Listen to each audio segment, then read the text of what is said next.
Recently on the Wayspotters podcast, you heard my dad say, when Blame Jamal is nominating, he always makes sure the pen is touching the POI.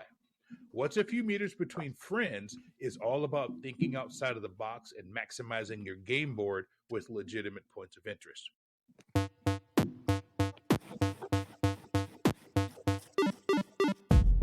Hello, agents, trainers, keepers, pilots, eighth wallers, and our beloved explorers and wayfinders.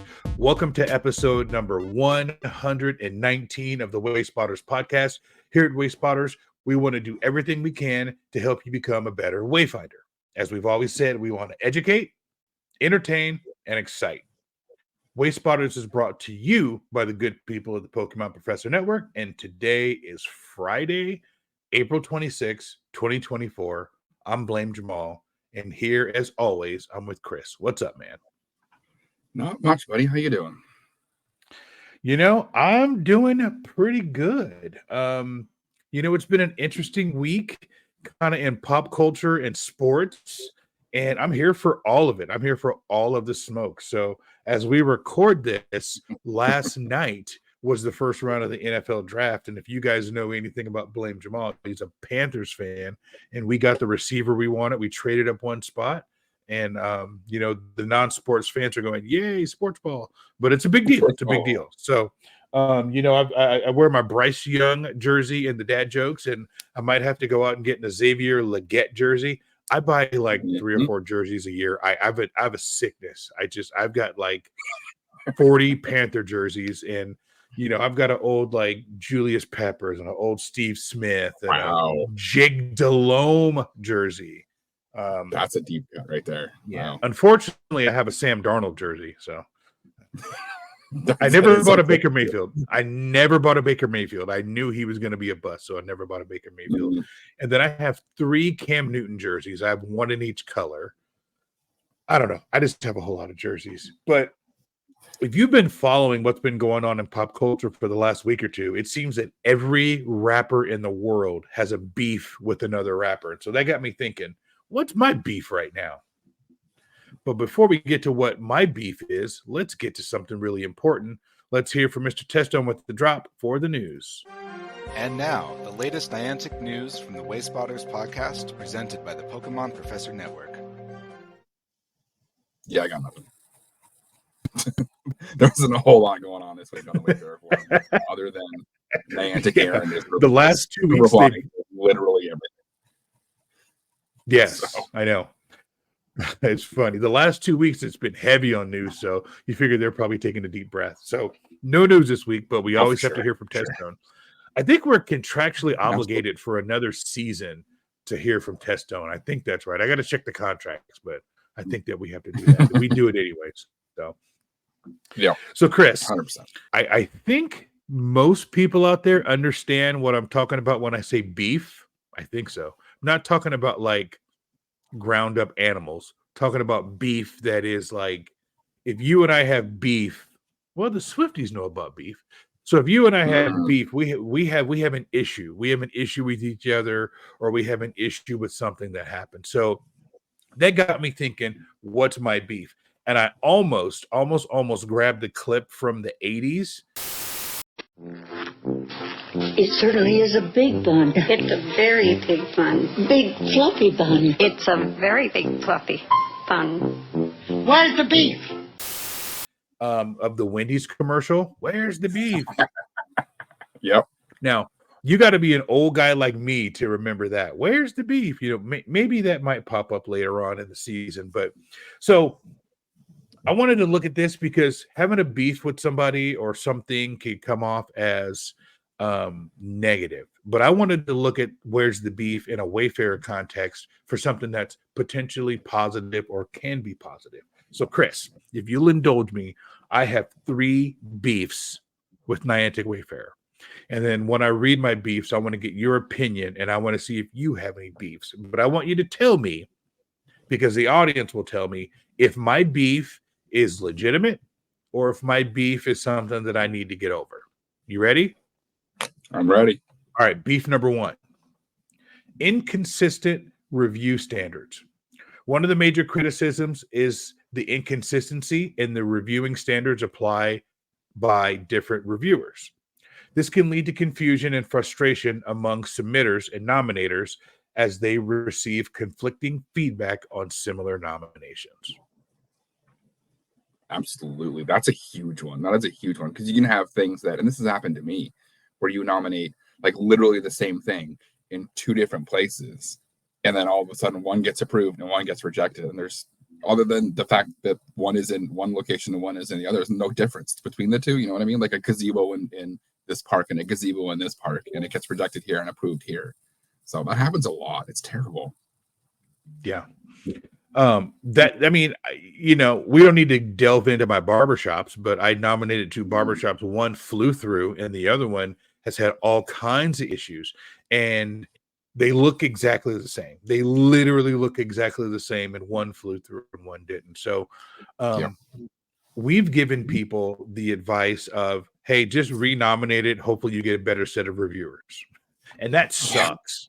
That sucks, because what if you used an upgrade and you got the wrong set of reviewers, and then you had to work for that upgrade. So inconsistent review standard is my number one beef.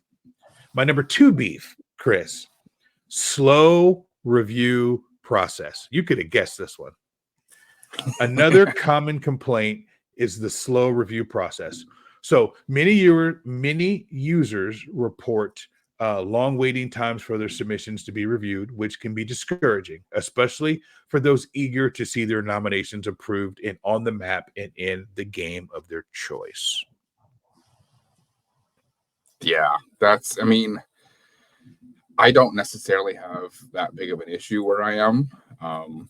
But I've talked to people who are just like, it's 9 months, 10 months, 11 months, and it's getting better with Emily. But even then, there's a lot of stuff that's like, I've got stuff from last June that's coming up on a 1-year birthday. The stuff that I nominated in, I didn't remember the name of the town when I was up for that lacrosse tournament. I still have stuff that's pending from there, right? So it's tough, and it's discouraging for people. If you're going to wait 6 months for your nominations to come in, why am I going to do more? Right.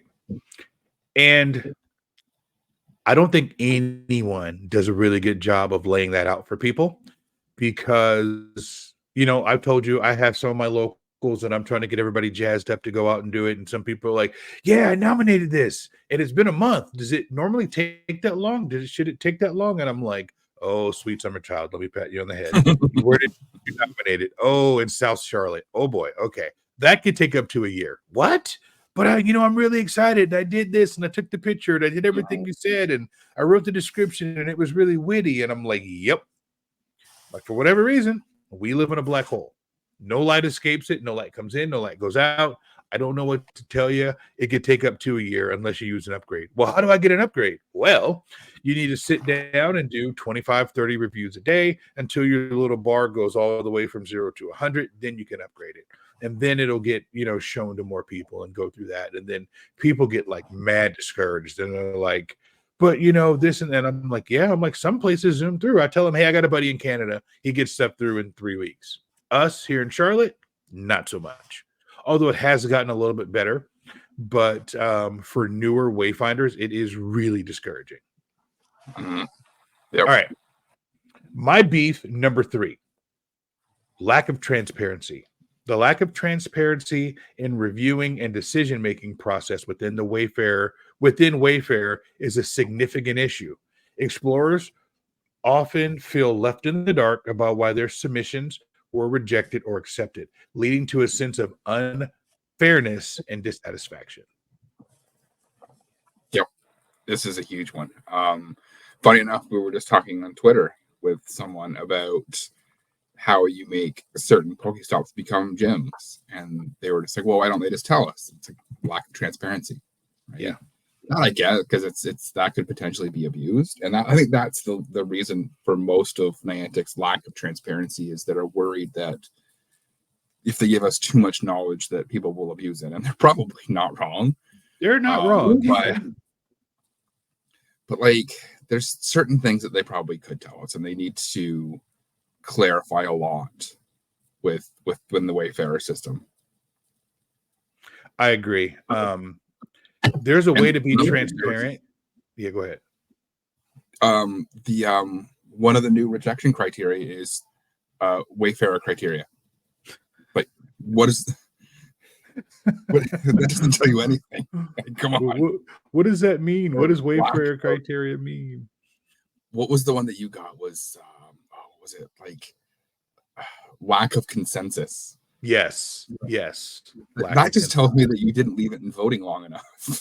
Right. You know what I mean? Like, come on. Well, but then again, remember, they don't tell us how many votes it takes because that's part of that transparency. So yeah, that would absolutely be abused if they were to tell us this is how many upvotes it needs. That would, we would have voting rings have exactly that many. that many bot accounts. That many bot accounts. Yeah. Oh man. And then there's so much more that goes into that. What you're talking about, Chris, the lack of transparency when it comes to votes, because I have a theory, and I don't know if my theory will ever be proven or disproven, but I have a theory that if your account is in great status versus good versus fair versus poor, that your vote weights heavier than someone else.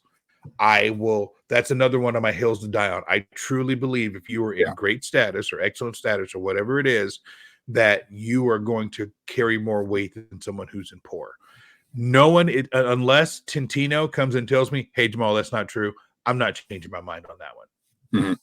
Yeah. I've actually, so when I lived in Cornwall, there was a very, very small subset of people who were doing nominations, and we all talked to each other. And I would let them know, hey, I got your thing in a review, right? And I just finished reviewing it. And then literally 30 seconds later, they would be like, yeah, I just got approved. Like, so it must have been my vote that pushed it over the edge, right? Yeah, so I firmly believe that you're right there. Like, it's if you're in a high enough status that your vote carries more weight, and it should. Mm-hmm. And it should. No offense to anybody who's in fair or poor, but you're in fair or poor. So the way that could be abused also, because you could have everybody who's in great status change their bonus location to Charlotte, North Carolina. And but that could absolutely be abused. You could have people who are vote for hire, not necessarily part of a voting ring, but like, hey, I'm going to change this to rural Iowa because I'm great and help them get it pushed through. Wouldn't be the worst thing, but I don't think that's kind of in the TOS of what they want us to do. No, for sure. All right, so I got a bonus one. I know I said 3 beefs, but I developed a new beef. I ground up another cow. Sorry, vegetarians. In the last few minutes. So you brought up something and made me think of this: quality control. So explorers have raised concerns about the quality control mechanisms within Wayfarer. There have been instances where inappropriate or low quality submissions have been improved, impacting the overall quality of the waypoints in games like Ingress and Pokemon Go. Yeah.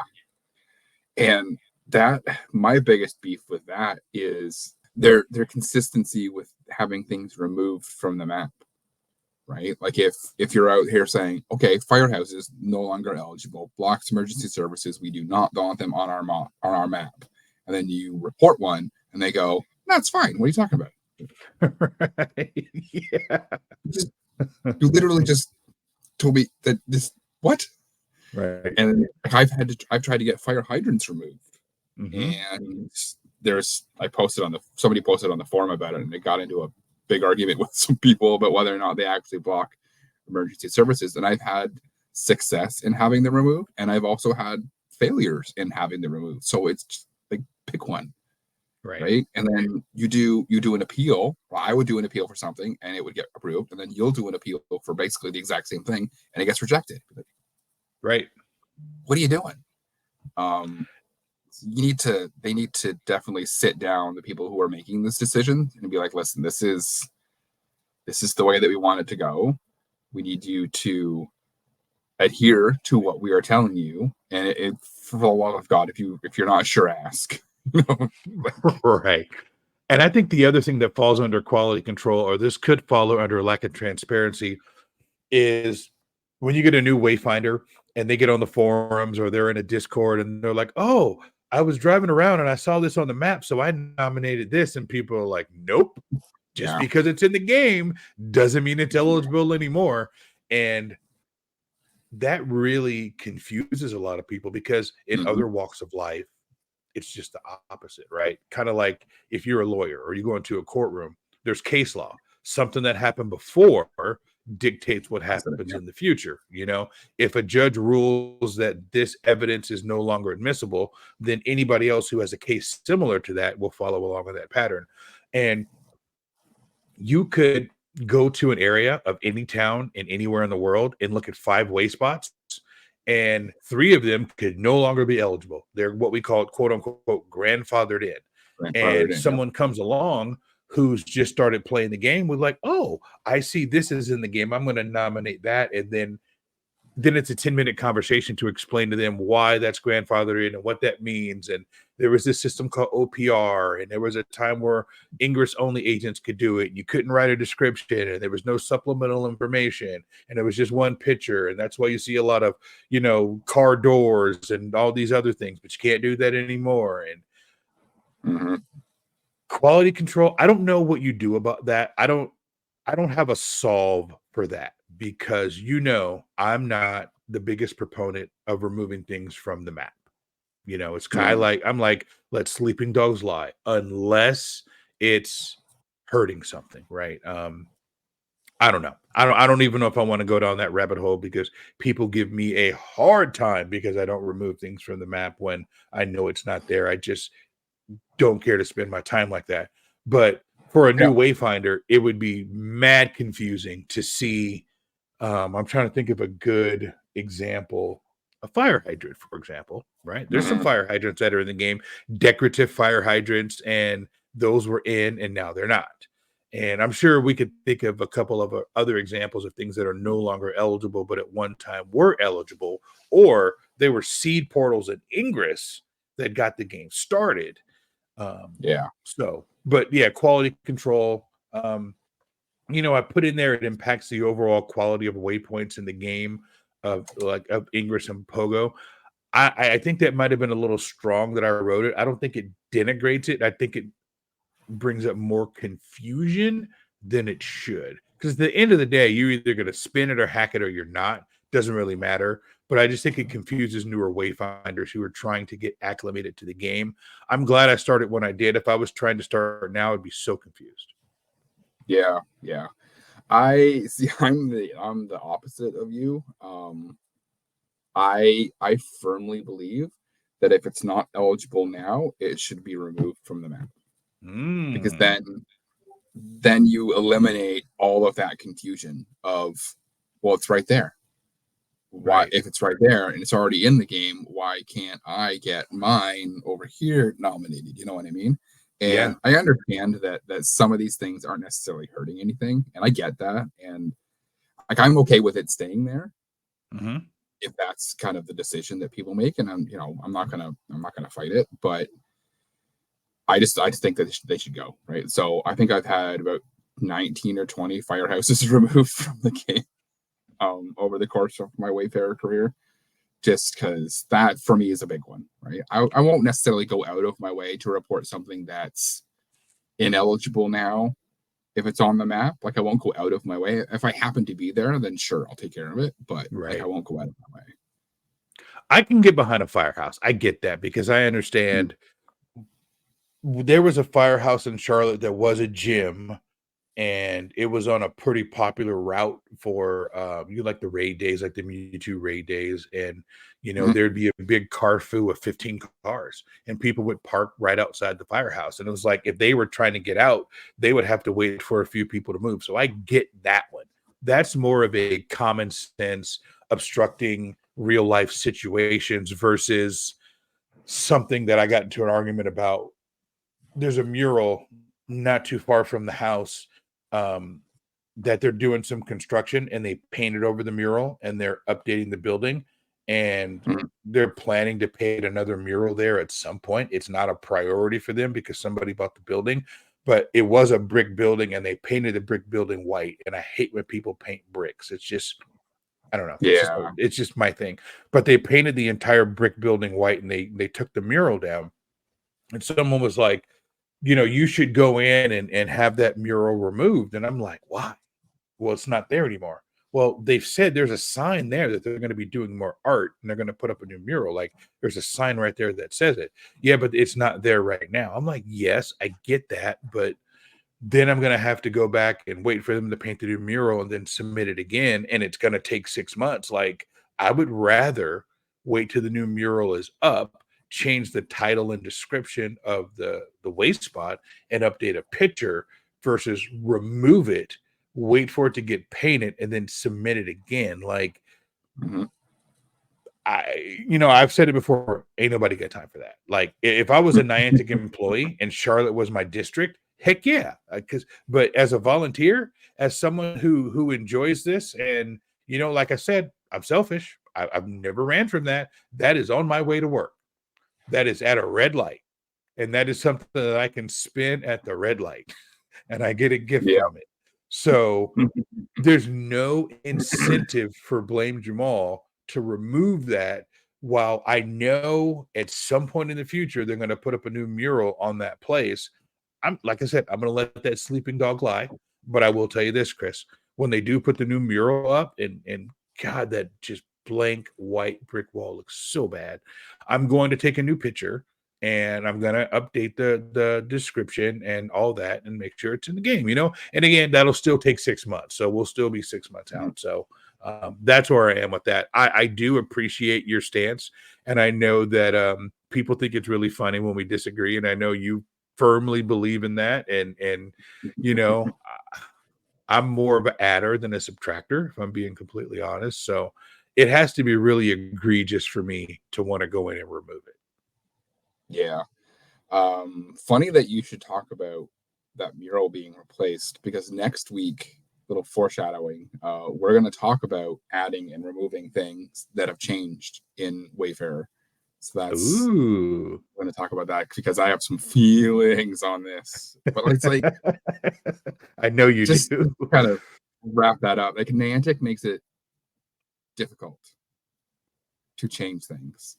Yes. In the game, because they want you, and they've said this before, they want you to delete that waste spot. They want you to remove that waste spot, and they want you to nominate a brand new one. Right. And I don't agree. So we'll talk. That'll be a good show. So for all you listening, stay tuned for next week for the next show. Chris has got something good. It's not often that we know what we're going to talk about next show. I know, the show right? That we're recording, so yes, I don't want to lose too much of it. All right, let me do this. Topic number 2. And I may have forgotten to play topic number 1. So if you heard topic number 1, that was through the magic of editing, and it got put in the post. But anyways, topic number 2. All right, so topic number 2, Chris. So when I was putting this together, I've been on the forums a lot lately. I don't know if you've noticed, but I've been posting and commenting a lot on the forums lately. So I made a promise to people that I would be more involved on the forums. And I also made a separate promise to other people that I wouldn't try to light the world on fire with controversial topics on the forum. So I've been very nice, Blame Jamal, very, conscientious, Blame Jamal, very community building, Blame Jamal. So I recently put something up on the forums because I wanted to see why people actually participate in Wayfarer. So if you break this down for people that don't know, it might sound a little something like this. Wayfarer is a unique community mapping program that enables individuals to shape their real-world adventures across all Niantic games. Wow, I hate writing things like that. That sounds so sterile and corporate. They can contribute to the development of Niantic's real-world map, aka the Lightship map. Explorers become part of an interactive community to help evolve the Lightship map in tandem with the real world. So, to be eligible, players must be at least level 37 plus in Pokemon Go and level 10 in Ingress. One primary reason why people like to participate in Niantic Wayfarer is a sense of community it creates. So I'm going to stop there. I want to thank everybody who, and there was like 25, 26 comments on the post on the forum, and people like really talked a lot about what drives them to do Wayfarer, and a lot of really good personal stories. And I didn't clip anything from there because some things on there probably just need to live on the forum, and we can just talk in generalities about it. But people really got kind of personal about why they Wayfare, what it means to them, and I like that. I really do think it creates a sense of community. Two people on there specifically said they wanted to create their own grind spot near them without having to drive across town. And if you've listened to this podcast longer than 1 or 2 episodes, you've heard me say exactly that. I didn't want to have to drive to kind of the designated grind spot in Charlotte. I wanted to create my own grind spot that's literally right down the street. Especially during COVID, during the lockdowns, it was not a place that you could kind of go and play during lockdown, but my local park, I could walk up to the local park and play there all day long. So that sense of community is really cool, especially on raid days when there's literally, Chris, 120 people there on a raid day or a community day. The park is just packed. I've showed you pictures, and it's like, man, I did that. That makes me feel really good about it. So, I wanted to say that. And I know you jumped in on the topic as well, but aside from what you've talked about Plattsburgh, is there anything else you want to add on, like another reason why Wayfarer is important to you? I think it's just it's a community builder, right? So there's so many people that play these games, that play Ingress, that play Pogo, that play Monster Hunter, all these Niantic games, right? That use this as a way to get out of their bubble, to get out of themselves, right? I've heard so many stories of people who were, oh, I'm such an introvert, I just stay at home, I never did anything. But then Pogo came out, and then I walk around, and people will see me playing, and they'll come talk to me, and it forces me to be social. It forces me to get out of my comfort zone and talk to people where I wouldn't do that otherwise, right? And I've had people be like, I think Pogo saved my life. And like, it's not to put too sharp a point on it, but I'm sure that it's happened to more than one person, right? And that doesn't happen without people contributing to the Wayfarer map. That doesn't happen without people going out there and taking the time to nominate things and put them on the map. Right? My friend lost 200 pounds playing Pogo. That's amazing. Right? It absolutely saved his life. Mm-hmm. Absolutely saved his life, right? From a medical perspective, because he was a shut-in. He just stayed at home and he played his video games and he kind of ate potato chips and drank Coke, and that was his life, right? And he enjoyed it. Right. And he was one of the nicest, funniest guys like I've ever met, but like he never came out. But then Pogo came out and he's like, well, there's a Dragonite down the street, gotta go get it. And he didn't drive, so I walk. And then like a year and a half later, I was just like, how much weight have you lost? He's like, about 200 pounds. Yeah, that's. I remember the days. I remember the days with the Dragonite in the wild and running for the Dragonite. So that's a great story. That is a great story. So if we look at, let's just take the Royal Court. So the episode that you weren't here, the Royal Court. So there were 6 people on the call. If you just take all of the Wayspots that they have had approved and remove them from the Lightship map, think about the impact that would be, right? I'm at 700-ish. Agent X is over 1,000. Aquablast 64 is over 1,000. There's a couple other people in our community that are 800 to 1,000. We're talking about a whole lot of Wayspots across the world, granted, but just the people that I name dropped and the people that are in our immediate circle, I'd easily say it's 5,000 Wayspots without exaggerating.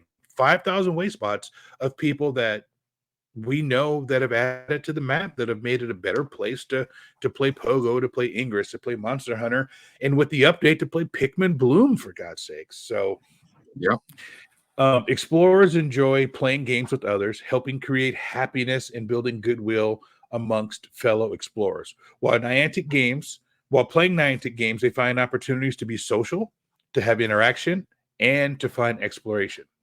Another motivation is discovering new things and exploring their surroundings.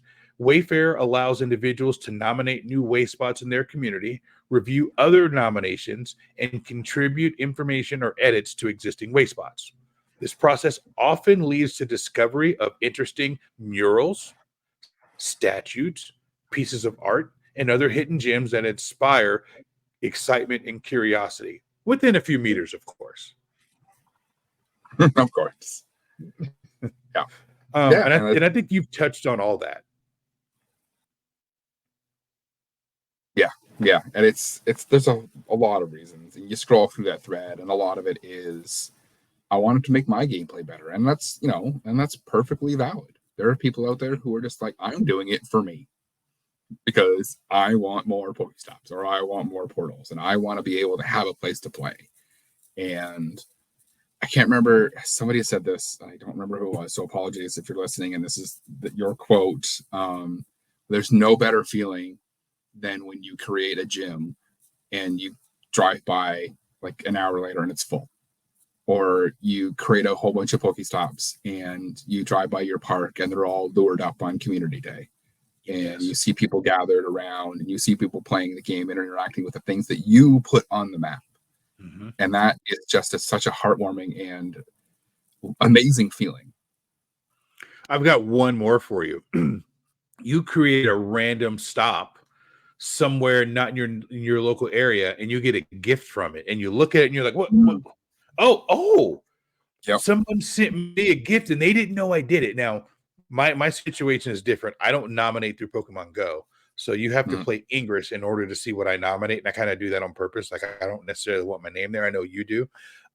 So most times people don't know that it was me that nominated that because I always nominate through Ingress. So when I get a random gift from a stop I created across town, it's such a cool feeling that like, what are the odds that this person wasn't planning on sending me this gift because they didn't know it and they sent me this gift and it happened to be something I created. So I always pin it and I'm like, yay, it just kind of makes you feel good. Like I did something. No, for sure. Yeah. I've had a couple people in Plattsburgh send me gifts from stuff that I've created. And I friended someone after, I don't remember where it was, but I didn't realize that they were from Plattsburgh and they sent me a gift. And I'm just like, that's what the heck? Where did, I'm going to remember you. So, and I'm going to touch on friends here in a second, but I want to get to my last point. So, and finally, explorers that participate in Wayfarer due to its convenience. By contributing to the program, they can create their own grind spots without having to travel long distances. This is me. I've said this all day long. I'm lazy. This aspect saves time and effort while allowing explorers to contribute meaningfully to the Niantic gaming experience. Wow, I sound like I work for Niantic there, didn't I? That's good though. That was good.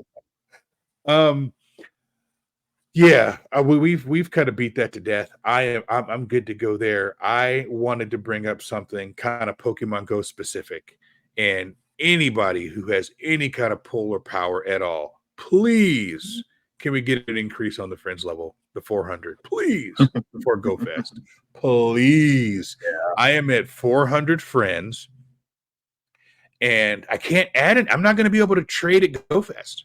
I'm at 400 friends. Well, I'm at 399, and there's a ghost friend in there that I can't find. They show up on Campfire. But everybody's like, well, just delete a bunch of people. So here's the deal, Chris, and I'll explain this to you, and you can tell me if I'm wrong. If you're a patron of the podcast, or if you're a patron of the network, I'll add you as a friend, and I label people in there so I know they're a patron. I'm never going to delete a patron, right? If you are investing in the show, I'm not going to delete you. So all the patrons who've sent me a request, they're my friends, and I'm never going to delete them. Then I have people who are my locals, and I don't want to delete my locals because they're my locals. Then I have people like Lachlan, like Cow in a Suit. They live in Australia, but I communicate with them on a regular basis, and we send gifts back and forth. Now, I'll see Lachlan soon because he's probably going to be at Go Fest, or I'll probably see him in October. I might not ever meet Cow in a Suit because he, hasn't really left Australia. But I don't think I should have to delete Cow in a Suit just to add somebody else at Go Fest to trade. And I think as this game gets bigger, we're 8 years in, you and I are trying to get people to add Wayspots and we're adding friends. I think the game should grow with us. And I know we're not Pokemon Go specific, but I'm going to get Pokemon Go specific now. So save your hate mail. I need more than 400 friends. I'm just like, I don't know who to delete. It's really weighing on me. And that's keeping me up at night. And I know that's a first world problem, that having 400 friends in Pokemon Go is keeping me up at night. But if we talk about building community, let me build some community, my friends.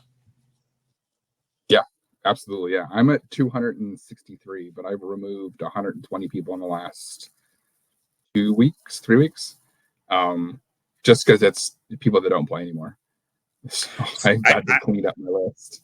I need to get better at going through and taking people off who don't play anymore. But one of the things I do is once I hit lucky friends with someone, I kind of stop interacting with them because there's no reason to.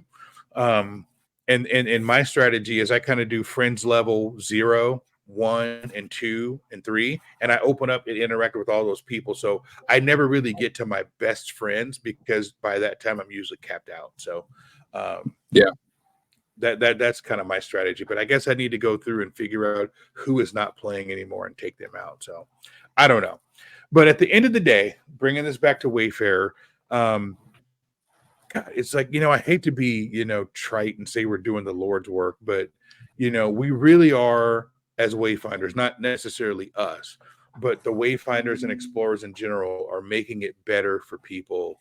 The rule trainers, the shut-ins, as people kind of scoop up the low-hanging fruit and we nominate all the things that are just easy to nominate, and we have to get a little more nuanced and kind of get outside of our bubble.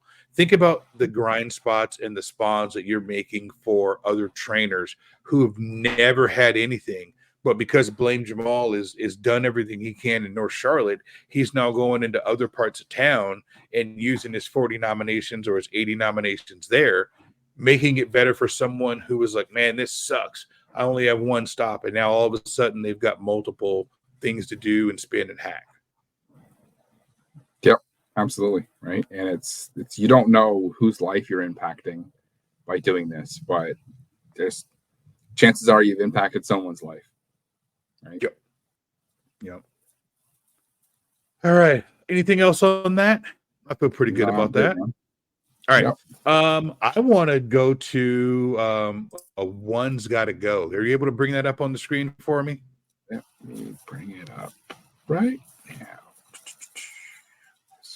This one's tough. I had a hard time with this one also. All right. So for our audio listeners, this week's one's got to go. It's, again, 4 pictures for our audio listeners. Upper left-hand corner, it's movies. The theme is movies. Upper left-hand corner, Monsters, Inc. Upper right-hand corner, Finding Nemo. Lower left-hand corner, Toy Story. And lower right-hand corner, The Incredibles. So 3 can stay. 1 has to go. Do you want to go first or do you want me to go first? So I'll go first. Toy Story is definitely staying for sure. That is my favorite series of Pixar movies that have ever been done. Cartoon movies in general, really. I love the Toy Story series. I can't believe they're doing another one, but that's besides the point. The Incredibles. Jack's just so funny. I just can't get rid of Jack. Finding Nemo. I just love Crush so much. The whole turtle sequence and that. I think it's got to be Monsters, Inc. Ooh. It's not where I thought I would end up on this, but it's got to be Monsters, Inc. for me. Okay. All right. So when I go through this, Nemo's got to stay. All right.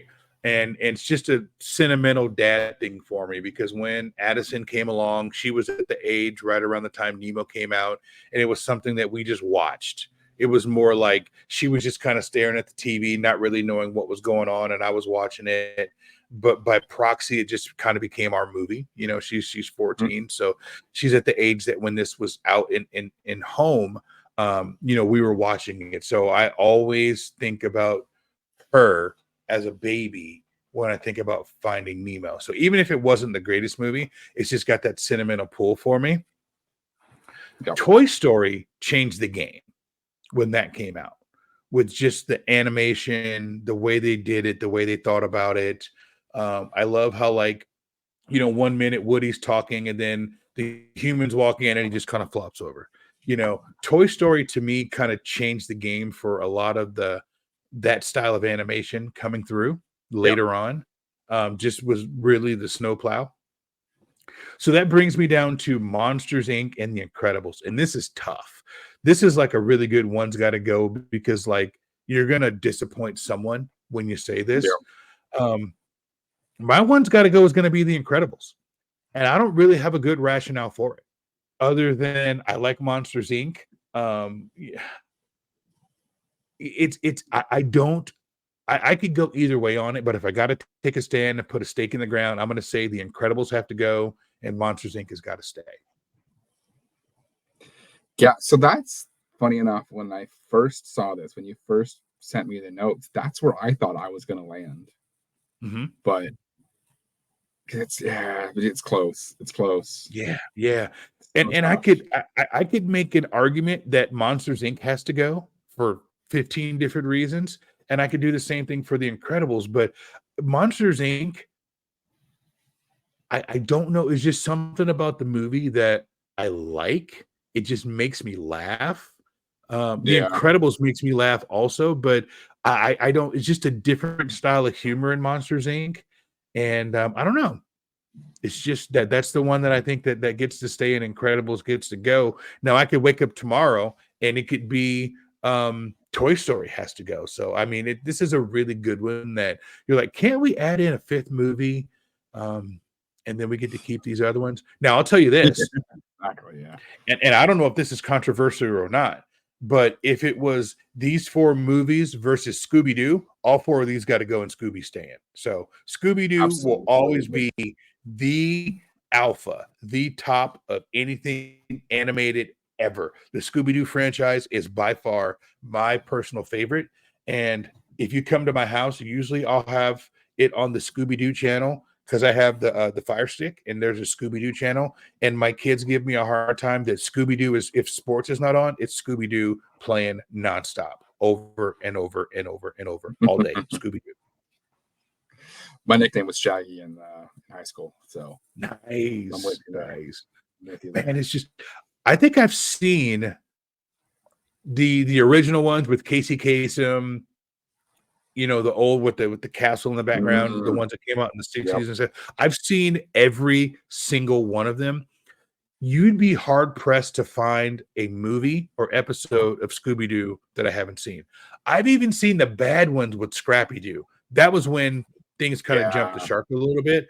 Didn't like Scrappy-Doo, but I've seen them. So I'm a Scooby-Doo fan from the gate all the way, day one. I can't believe you just said jumped the shark. That's amazing. There's going to be a lot of people who have no idea what that means. They're going to go on Urban Dictionary and type in jump the shark. I'm going to do it because that's fantastic. That's the highlight of the whole show right there. Jump the shark. Jump the shark. Man, if I didn't already pick a show title, that would have been the show title right there. So yeah, there's a lot of people. There's a lot of people on Google and on Urban Dictionary right now putting in "jump the shark." So, all right. On that note, we are going to go to break. It looks like we're going to be right on time here, so we're going to go to break. We're going to play some dad jokes, and we're going to come back on the other side, and we're going to go over Wayspot of the week and Coal of the week, and get you guys back out to your Sunday on time. So we will see you on the other side. Are you serious? This again? It's season 3.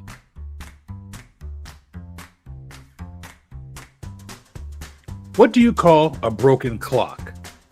A waste of time. What's a skeleton's favorite type of road?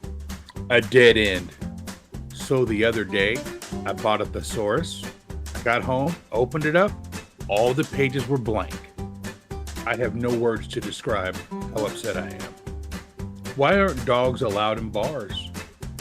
Because they can't control their liquor. Did you hear about the famous Pickle? Yep, he's a really big deal. The owner of the tuxedo shop kept hovering over me while I was browsing. I asked him to leave me alone. He said, fine, suit yourself. What do you call an elephant in a telephone booth? Stuck. Welcome back to the Wayspotters podcast with Chris and Jamal. Thank you guys for going through the break. Hope you enjoyed the dad jokes. I think they were especially funny this week. And the costume changes. If you guys like the costume changes, let me know. I have fun doing it. And if there's a specific character that you guys like, let me know, because, you know, it's kind of fun to do that from time to time. So I enjoy it. But Chris, I want to go in and I want to talk about Wayspot of the Week. You ready? Yes, sir. Let's take a look at a beautiful example of what the Wayspotters podcast thinks you should be nominating. We proudly present the Wayspot of the Week. All right. So Wayspot of the Week this week comes to us from a new source, a brand new source, the new and improved Wayfarer forums. So Elf from Space created a kind of your favorite Wayspot, a channel on or a thread on the forums. And this one specifically comes from the Nameless Cath. And I will link you. I will comment under your picture, the Nameless Cath, and let you know that you were Wayspot of the Week. So this one here, much to the chagrin of a few people in our Discord, this is a mural. Surprise, surprise. Jamal picked a 2-story mural for Wayspot of the Week. Surprise, surprise. But this one is like super cool. So it's from Victoria, which is in Australia. It's Moldura, Victoria. And the title is Fine and Rare, in quotes, mural.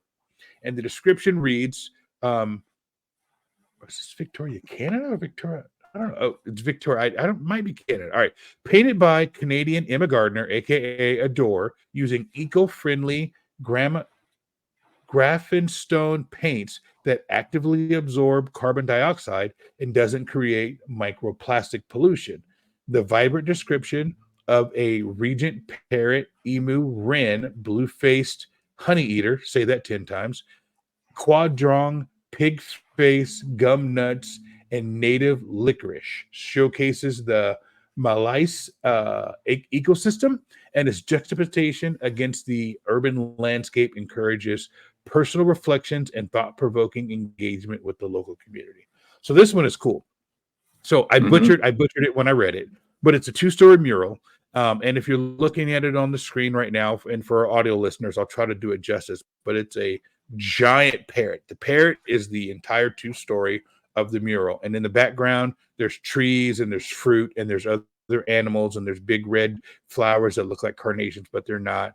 And it's a kind of a aqua green background on the side of a building, but it is beautiful. It's exactly what you would want when it comes to a mural. Yeah, it's gorgeous, gorgeous. Yeah, and Moldura is a town in Australia. Okay, so I was right. I got painted by Canadians. So there you go. There's the tie-in, right? Got Canada. But yeah, it's really nice. So you know, thank you to the forum. Thank you to Elf from Space for creating the channel, and thank you to the Nameless Cath for putting it up there. We appreciate it, and that is our Wayspot of the Week. So now we should probably go to something that is not something that's Wayspot of the Week. We're going to go to Call of the Week.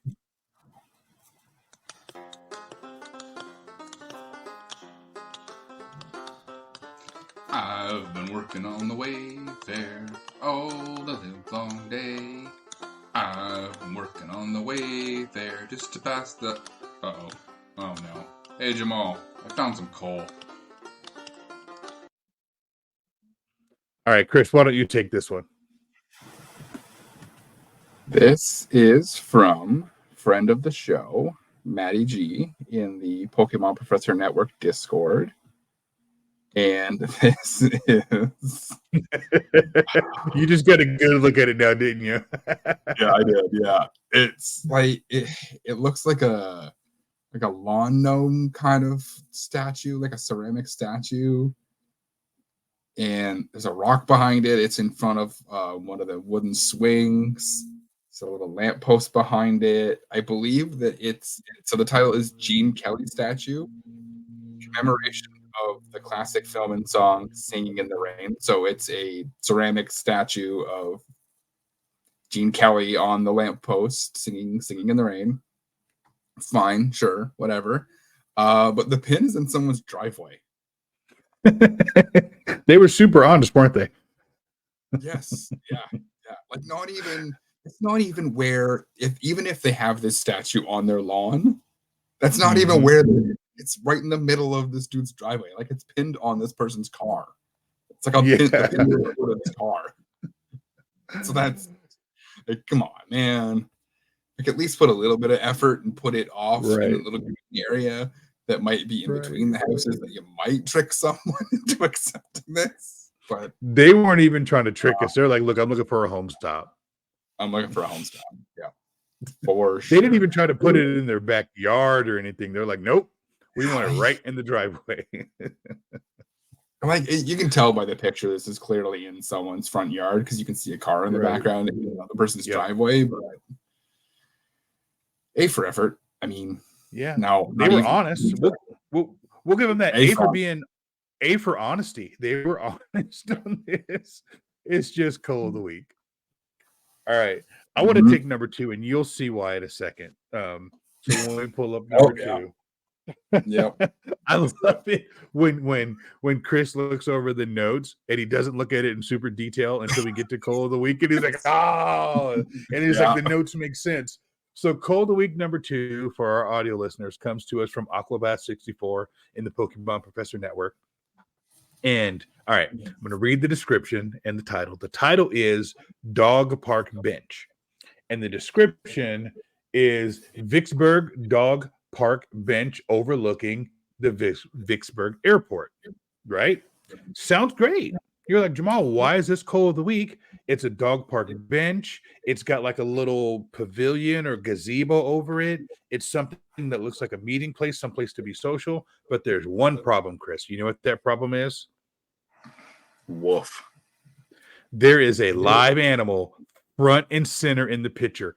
The dog is jumping off the bench and it's running away. Like, if this is your supporting picture, fine. It's not what we would ask for, but fine, but not for your main picture. So just makes me miss the good old days of 1-star live animal and a live animal. We don't have that anymore. But you know, whoever nominated this in Vicksburg, Mississippi, I would ask them to go back out and do it again, but leave the animal out of it. Like, we get it. You're trying to be cute.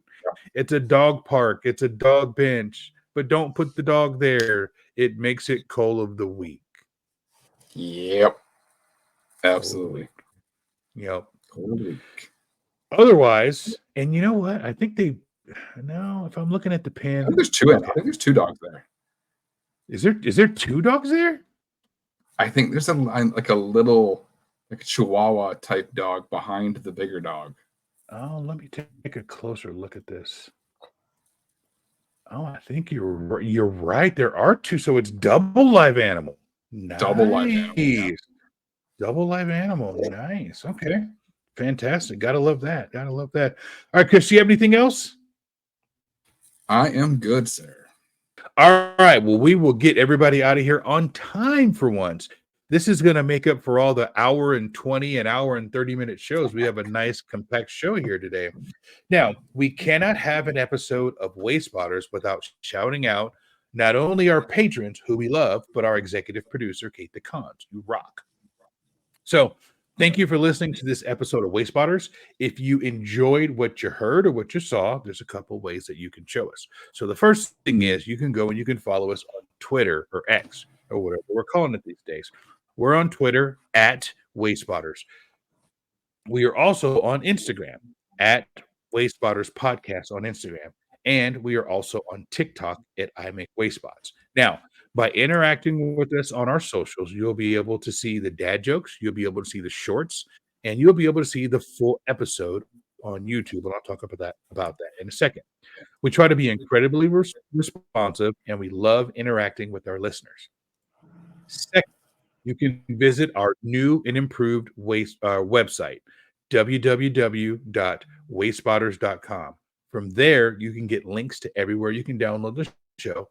You can also send us a message directly from the website, or you can email us at wayspotters@pokemonprofessor.com. Now, Chris, this wasn't in the show notes, but I need to say this. We're in the process of relaunching the website, PokemonProfessor.com, and we put up a new banner. So if you haven't seen the new banner, look at the new banner. But you know what I noticed by looking at the banner? It's a whole lot of dudes. It's a whole lot of dudes in that banner. Like, we have like the most broed out podcast network ever. So here's what I'm gonna say. I'm gonna say this again next week. So when you do your show, leave me 30 seconds. I want to say this again. I am all about super representation. We need more women podcasters. We need more non-binary podcasters. We need like some diversity. If you look across all of the podcasts, it's just a whole lot of dudes. So if you are female or non-binary or anything but a dude and you want to know how to get a podcast started, reach out to me, reach out to Chris, reach out to Ken. We'll help you. We need some other representation in the space because we shouldn't have 7 or 8 dudes on a banner. Like, we need some other representation. So, all right, I'll step out of the soapbox there. I meant to say that earlier and I didn't put it in the notes. So I'll say it again next week. But if you want to get help started with a podcast, dealing with something with Niantic games or just a podcast in general, I'd love to help you get that started. So anyhow, if you're watching on YouTube, you saw how passionate I got right there. And we are on YouTube at youtube.com/@Wayspotters That's probably the best place to go to see all of our visual digital assets is on YouTube. The shorts are there. The episodes are there. Chris's really cool ass thumbnails are there. So you can go and see it there. All right. So next up, if you like to call in and leave voicemails, we've got a phone number for you to do that. 704-426-3710. You can leave a message there. And if you're lucky, your voice will appear on an upcoming episode of the show. Or you can tweet us a message directly from X or Twitter or whatever we're calling it these days.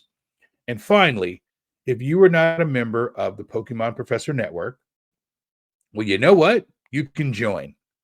You can join for as little as $1 US a month. All you need to do is go to patreon.com/Pokemon Professor. Now, what will that $1 a month get you? Well, let me tell you.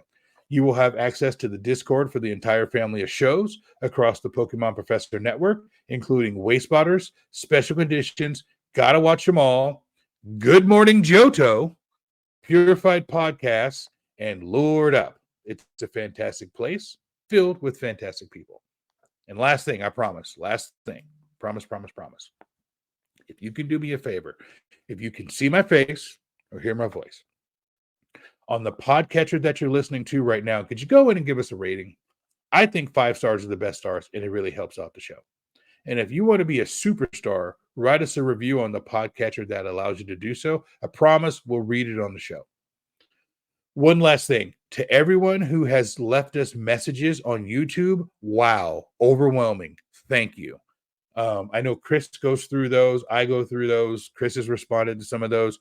Chris, you can jump in here. People have been responding to the episodes like crazy, and we haven't been able to keep up with all the responses. Yes, I actually need to go through this weekend and reply to a lot of them. It's been overwhelming. It's been fantastic. I love it. Yeah, continue to do that. Just because we haven't responded doesn't mean we're not going to.